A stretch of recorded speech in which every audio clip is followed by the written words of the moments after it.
please join me in welcoming Abdullah Al-Arian. Thank you.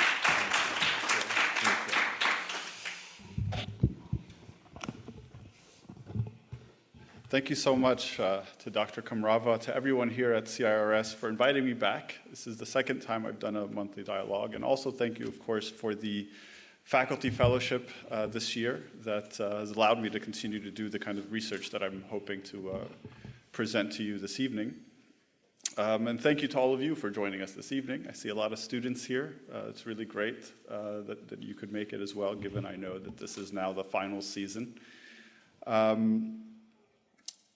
And so what I'm excited to share with you tonight is a new book project that I've been working on for several years now. It's an ambitious research project that's taken me to more than 10 countries around the region and even beyond to conduct field work and explore what I think is an important question that impacts how we think about the role that Islamist movements may play in the changes that are currently underway in large parts of the Arab region. And so what I hope to do tonight is to share with you the basic premise of this new project and provide you, I guess, with a sneak preview, and then solicit your feedback and questions that you think that are raised by this research. And so as we sit here in the spring of 2017, observing the dismal state of things in our region, the hopefulness of the moment that emerged in the spring of 2011, when decades-old authoritarian regimes were on the brink of collapse, seems like a distant memory. But if you'd indulge me, I'd like to take a moment to take us back to that moment just 6 years ago. By this time, in mid-April of 2011, Zain al-Abidin bin Ali of Tunisia and Hosni Mubarak of Egypt had been overthrown by mass uprisings in their respective countries. The regimes of Ali Abdullah Saleh of Yemen and Muammar Gaddafi of Libya were on the verge of collapse, and Bashar al-Assad was facing the largest threat to his rule in the form of a largely peaceful protest movement. The monarchical rulers of Jordan, Morocco, and Bahrain had similarly witnessed popular mobilizations in the form of ordinary citizens demanding the restoration of their dignity and the recognition of their collective rights. In short, scholars, journalists, and citizen observers alike, both within the Arab region and across the world, were witnessing what they believed to be the dawn of a new era in the Middle East, one signified by an end to dictatorship and the rise of representative governments, equal citizenship, and respect for the rule of law. But no sooner had the discussions about the post-authoritarian transition to democracy emerged that the conversation shifted once again, this time to the question of what role Islamist movements would play in nation-states freed from the top-down imposition of secularism.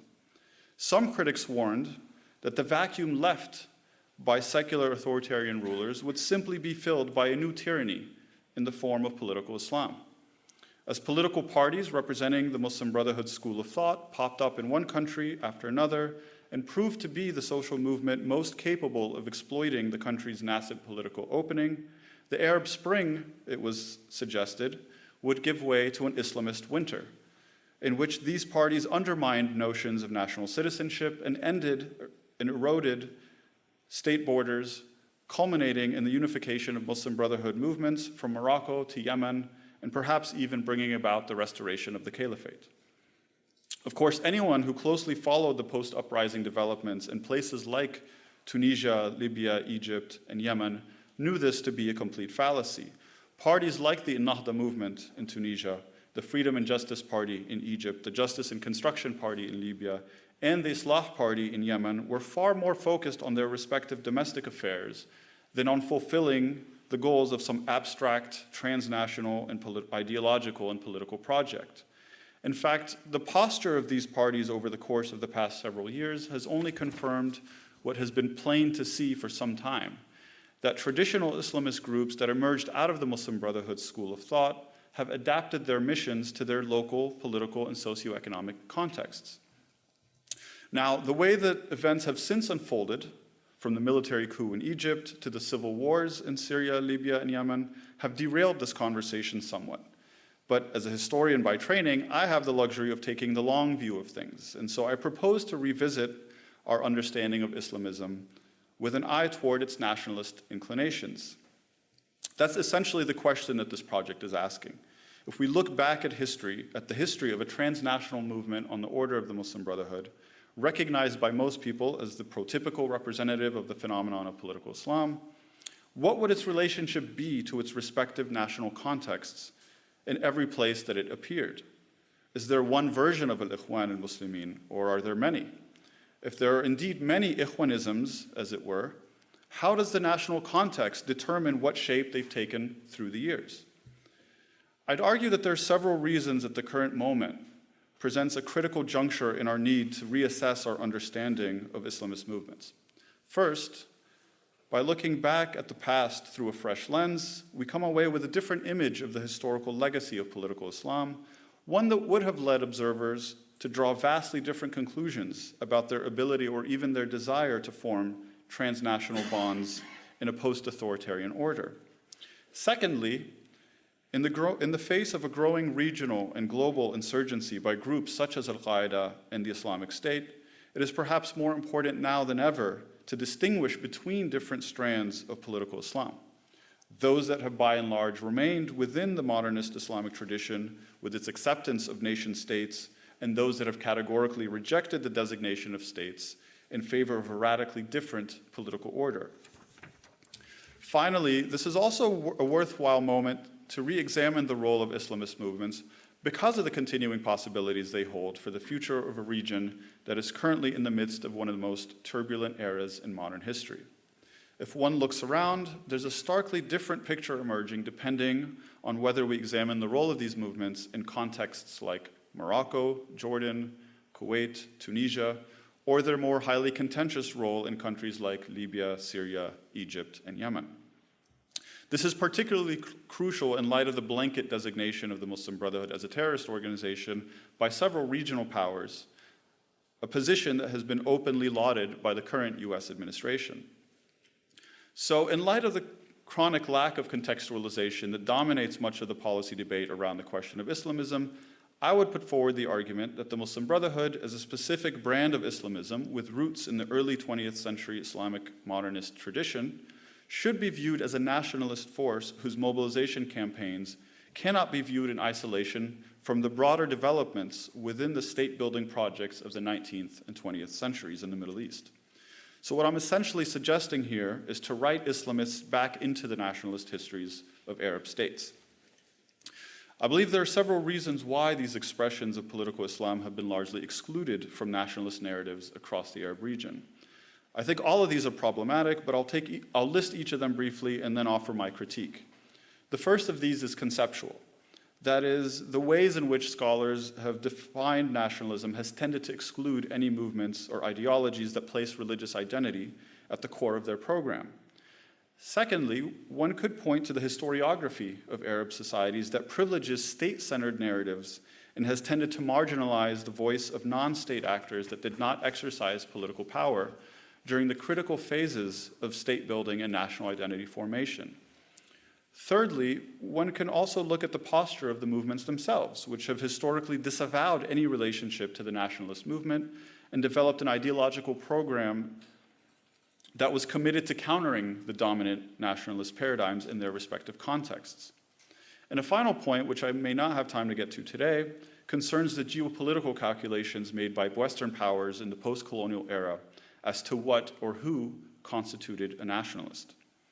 Instead, I hope to conclude by showcasing a few examples from my fieldwork and how context matters in our understanding of the Muslim Brotherhood's various shapes and trajectories.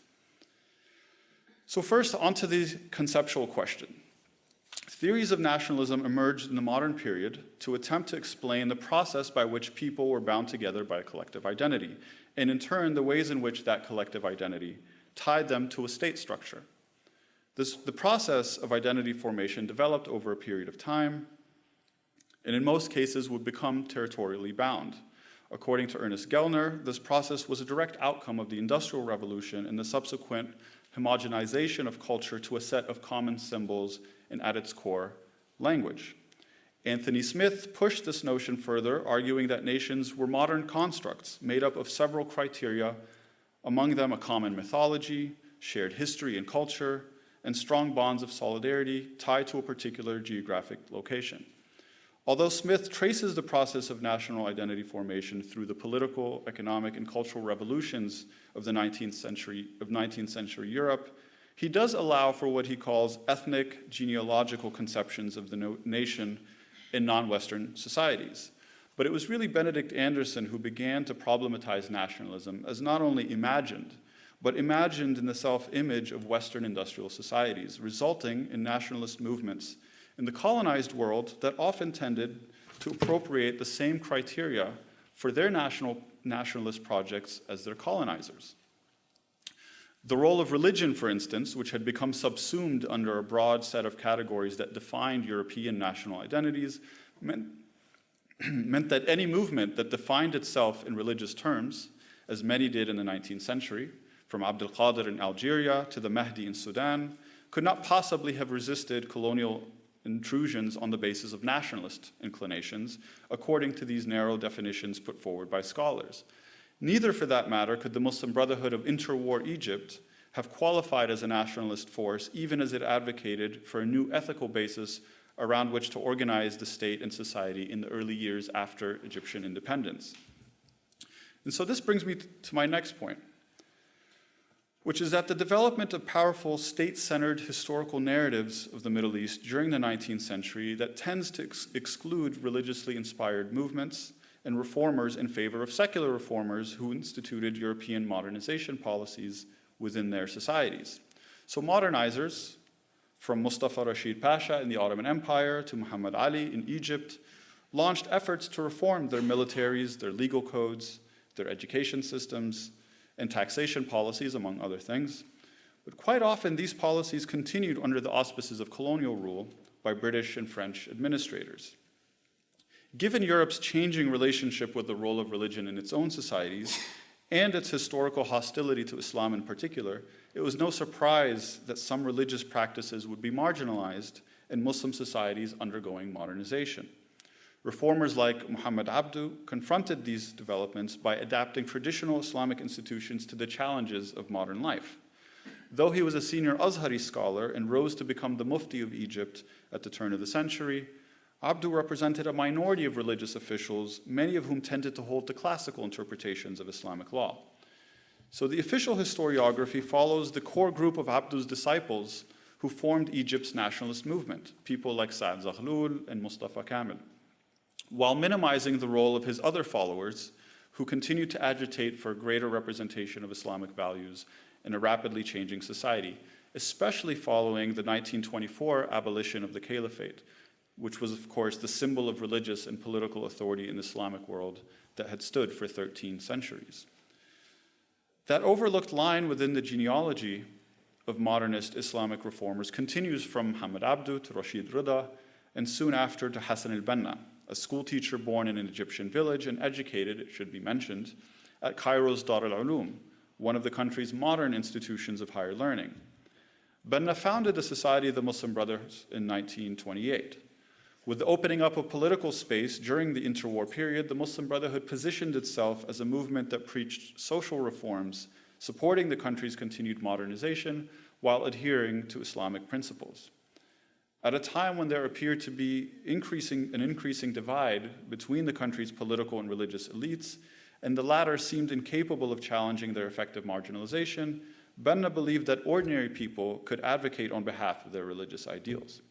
Throughout the so-called liberal experiment in Egypt, Banna focused the bulk of his energies to working within the bounds of the emerging Egyptian state.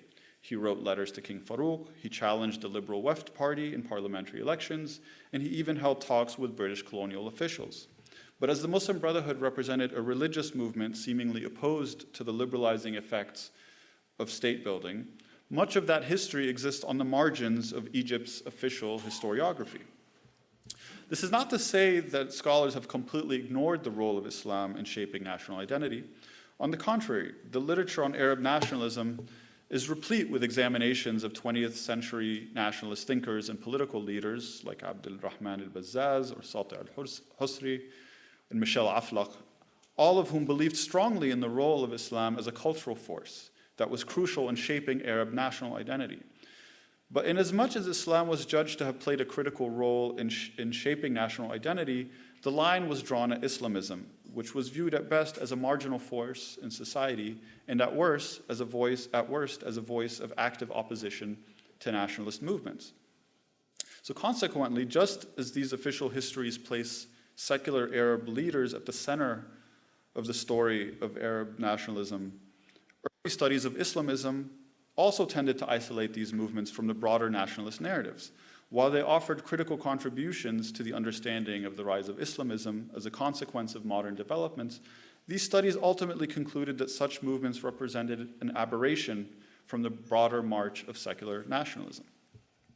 And so here I would raise the third point, which is that inasmuch as the dominant narrative has excluded the impact of religiously inspired movements on the greater nationalist cause, so too have Islamists themselves consistently distinguished themselves from anything approaching a vision of nationalism.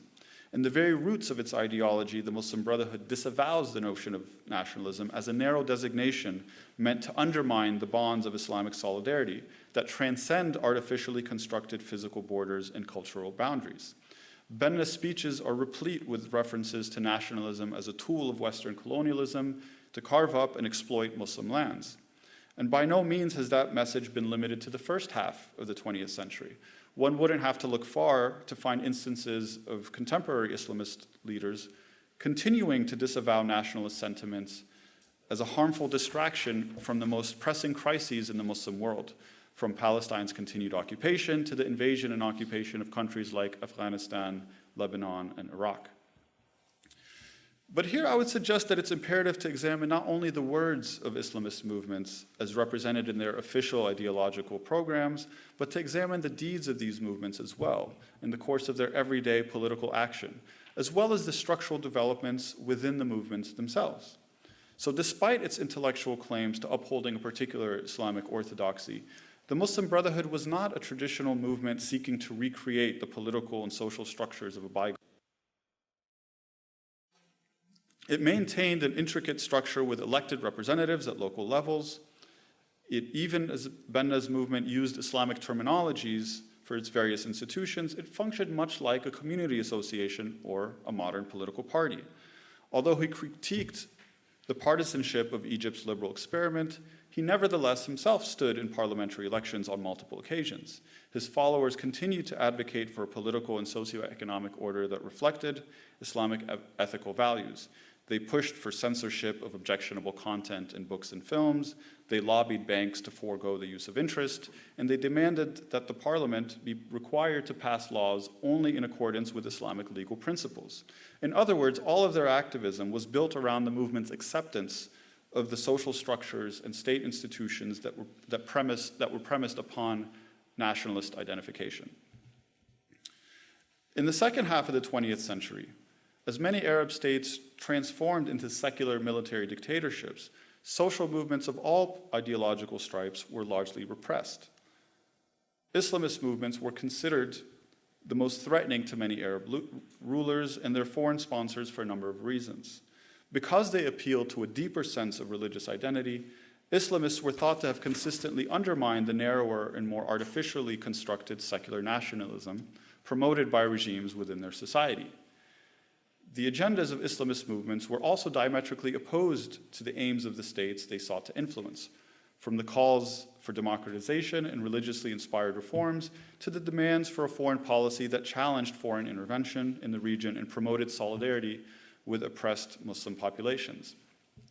Many Islamist groups were also singled out for persecution due to a perception, in many cases a self-fulfilling one, that they would challenge the state militarily. Sayyid Qutb's impassioned contribution to the ideological development of Islamist thought during the 1960s endorsed a far more confrontational path in terms of addressing the excesses of state repression. For Qutb's part in the escalation of Islamist rhetoric against military rule, the regime of Gamal Abdel Nasser had him executed in 1966. So in sharp contrast to the mainline Islamism promoted by the Muslim Brotherhood and its regional offshoots, some of Qutb's supporters would then go on to develop a vision of Islamist activism that rejected the notion of gradual reform through existing state institutions. Instead, they sought to develop a truly transnational movement that overturned these structures through militant violence, if need be, in favor of a purely Islamic order. Spurred on by the Afghan jihad in the 1980s, this trend found currency in rallying disaffected youth to confront foreign intervention and domestic repression from the mid-1990s. Jihadists represent a significant counterpoint to the gradual reformism and state-centered activism of mainline Islamists, and continue to find currency in parts of the region, like Syria, Iraq, Libya, and Yemen, suffering from military conflict and the collapse of functional state institutions. Indeed, I would contend that a primary reason why Islamist groups continue to disavow any nationalist aspirations through the end of the 20th century was due to the fact that national identity formation was purely the domain of secular authoritarians. So as long as Hosni Mubarak defined what it meant to be Egyptian, the Muslim Brotherhood simply wanted no part of it. But as soon as the space was created for movements and parties to debate and discuss what it meant to be Egyptian, you find that there was no more enthusiastic participant than the Muslim Brotherhood. If we think back to the opening that occurred just after Mubarak's fall in February of 2011, every event for the Freedom and Justice Party, from their press conferences and political rallies to campaign events and street protests, all featured the singing of the Egyptian national anthem and prominent displays of the Egyptian flags and other symbols of national identity. This was far from an overnight development or an instance of momentary opportunism. Rather, the lesson from the latter half of the 20th century is that ideology does not tell us the full story, and that undue emphasis on it risks leading analysts into drawing the wrong conclusions. The evolution of Islamist movements cannot be divorced from their local political and social contexts. In most instances, this involved early acceptance of the legitimacy of state institutions, a deep commitment to gradual institutional reform, and an underlying belief in the national identity formation process, irrespective of its usage to prop up neo-colonial or secular authoritarian regimes. In the development of their public discourse, allusions to the establishment of an Islamic state or the implementation of the Sharia have been largely subsumed under discussions of constitutional reforms, political pluralism, and citizenship rights. Even in instances where the movement departed from the gradualist approach, it was usually necessitated by domestic conditions. Long before the Syrian branch of the Muslim Brotherhood led an armed insurrection against the brutal regime of Hafiz al-Assad in the early 1980s, it regularly participated in the Syrian political process during the brief opening, allowing it to compete for parliamentary representation. In echoes of that earlier confrontation, the movement's decision to challenge the regime of al-Assad's son Bashar in 2011, the movement clearly adapted its organizational mission to the national context and joined in the broader opposition to authoritarian rule. Similarly, in the Palestinian context, Islamists had long dedicated their energies to the practice of da'wah, or religious preaching, within their communities, as opposed to confronting the question of Israel's continued occupation. But seeing their stock within Palestinian society remain low when compared with liberal and leftist currents, by the late 1980s, Palestinian Islamists resolved to join the struggle for national liberation, eventually adopting the path of armed struggle, leading to the Muslim Brotherhood's establishment of the Islamic resistance movement, known, of course, by its acronym as Hamas. In Sudan, the movement led by scholar and activist Hassan al-Turabi alternately pursued its mission at times through appeals to popular mobilization and at other times through supporting the military's takeover of power, as in the 1989 coup led by Omar al-Bashir. Turabi justified both approaches on the basis of Sudan's unique historical circumstances, including the need to challenge prevailing cultural and religious practices and erode a persistent colonial legacy. The Kuwaiti branch of the Muslim Brotherhood earned the ire of many of its sister movements around the region when it endorsed the American-led intervention to liberate Kuwait from the Iraqi occupation that followed Saddam Hussein's invasion in 1990, a move that the organization justified on the basis of national interest. In Jordan, the movement historically positioned itself as an ally of the Hashemite monarchy. Until recently, the Jordanian Muslim Brotherhood enjoyed relatively good relations with the state, being careful to distance itself from the more ambitious political objectives of other Muslim Brotherhood branches in neighboring countries. In both of those cases, the evolution of an Islamist movement under a monarchical system has necessitated a total reformulation of the Muslim Brotherhood's core ideological platform In this case, the notion of Islamization of the political system being completely acceptable under the auspices of a ruling monarchy.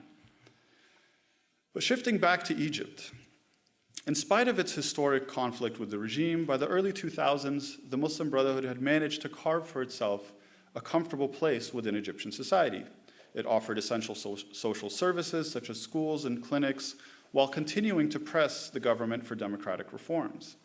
To quell rising domestic and international pressure, the Mubarak regime eventually paved the way for the Muslim Brotherhood, officially a banned organization in Egypt, to send its members into the People's Assembly, allotting it 88 seats in the 2005 parliamentary elections. By the eve of the Arab uprisings, most Islamist movements across the region had adopted a reformist, state-centered approach to their activism. They situated themselves purely within the context of their respective national politics, a far cry from Banna's original universalist mission and pan-Islamic outlook. As newly founded Islamist parties in Tunisia, Egypt, and Libya vied for votes in a nascent democratic order, it became increasingly apparent that these movements would have to continue to adapt to their rapidly changing landscapes or risk becoming relics of a bygone era of oppositional politics in the Arab world. Not only did the toppling of one dictator after another free Islamist groups to fully embrace the state institutions that they had spent decades critiquing, they also incorporated nationalist slogans and symbols into their programs. The Ennahda party in Tunisia had already distinguished itself years earlier by adopting a decidedly democratic platform that focused on promoting a pluralistic political system in its local context, in contrast to other Brotherhood-based parties. But in the years since the fall of Ben Ali's regime in Tunisia, Ennahda has further developed its unique model for the next era of Islamist political organizing. At its 10th Party Congress in 2015, Ennahda's Rashid al-Ghannouchi announced that the movement was formally splitting its traditional social mission and religious preaching, or dawah, from its political party. As the party's leaders proudly declared, they were becoming, quote, Muslim Democrats, an allusion to the Christian democratic parties that dot the landscape of European political systems. Ennahda's announcement represents a crucial acknowledgement that there was simply no place for the old model mid-20th century Islamic activism in today's world. In the post-Mubarak transition, the Egyptian Muslim Brotherhood found itself tremendously isolated by continuing to rely on its traditional base of support for political mobilization, rather than attempt to convince a broader swath of the Egyptian public to support the FJP. It also faced internal hostility for depriving group members the freedom to form their own political preferences. Mohamed Morsi's candidacy, which reversed a promise by the Muslim Brotherhood leaders not to field a presidential candidate in 2012, was in large part a response to the candidacy of Abd al-Min'am Abu al-Futuh, a former Brotherhood leader who left the group to launch his own political career. In the aftermath of the coup in Egypt, reformist figures within the Muslim Brotherhood have grown more vocal about the need to sever the organization's political activism from its missionary work. Such a measure, they contend, would preserve the purity of the group's social mission from the muddy waters of national politics. Similar efforts have been discussed and quietly underway by Islamist parties across the Arab world, the result of major internal as well as external pressures. Such a transformation, complete with the explicit adoption of a nationalist platform, is necessary for these movements to engage in formal politics, especially in a post-authoritarian order. In 1994, French scholar Olivier Roy published a book entitled The Failure of Political Islam. In it, he argued that the inability of the Muslim Brotherhood to offer a true alternative from the post-colonial political structures that emerged in the Arab region constituted a failure of these movements, leading him to declare that rather than Islamism, what we should really be talking about is Islamo-nationalism. If we take that argument to its conclusion, the evolution of Ennahda and its integration into the secular Tunisian state system would therefore constitute a total dilution of the Ikhwanism to which it had supposedly been beholden. Another way of looking at these developments, though, is that in the same way that Islamists have become nationalized, so too have nationalists attempted to Islamize their agendas in their desperate pursuit of legitimacy. So what is truly ironic is that as Islamist parties gradually acquire a more, quote, secular outlook to their interpretation of the needs of contemporary democratic politics, Several authoritarian rulers have increasingly begun to employ traditional Islamic arguments to justify their hold on power. Ali Goma, the former Grand Mufti of Egypt and a vocal supporter of the Sisi regime's brutal crackdown on civilians, has routinely been called upon to justify the emergence of a new authoritarianism in Egypt as the fulfillment of a traditional requirement of classical promote political stability and obedience to one's ruler. These pronouncements by Goma and a coterie of other official jurists across the region signify that the debate around Islam and politics has really come full circle.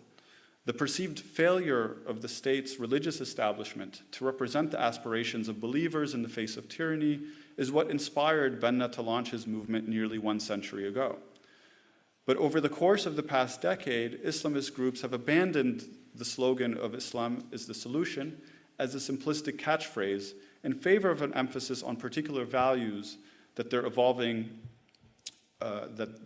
interpretation of Islam promotes: freedom, consultative governance, and justice.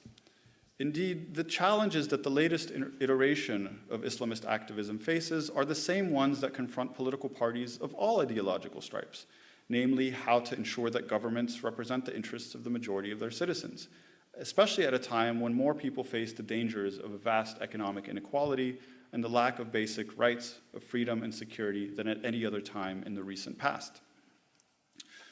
So I'd like to conclude by raising a couple of possible critiques for the analysis that I just presented here.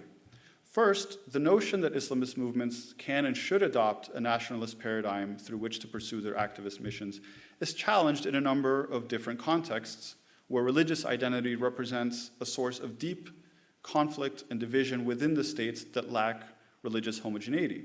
The rise of so-called sectarian conflicts in Iraq, Syria, Bahrain, and Yemen ensure that Islamist politics are unlikely to represent a force of national unity, but rather a single side in a destructive conflict, with deep connections to the inflammatory escalation of sectarianized rhetoric among regional rivals. A second point raises a broader question about the utility of nationalism as an organizing political force in the age of what some might call post-nationalism, where Western societies have seen transnational governmental institutions as well as neoliberal economic arrangements erode the power of nationalism as the preeminent organizing political force, while nationalistic reactions to these arrangements have largely been represented through xenophobic and nativist expressions, as we've seen in the recent Brexit vote and the rise of a certain president in the United States.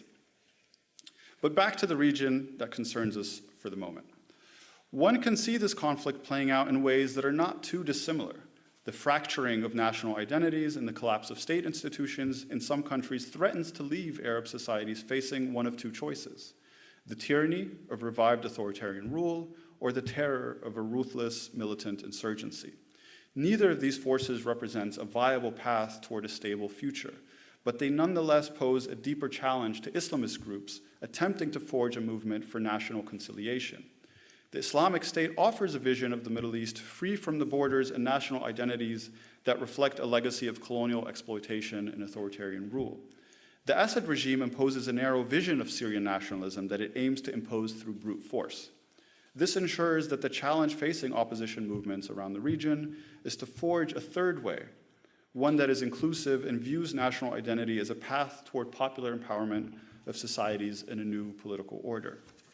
Thank you.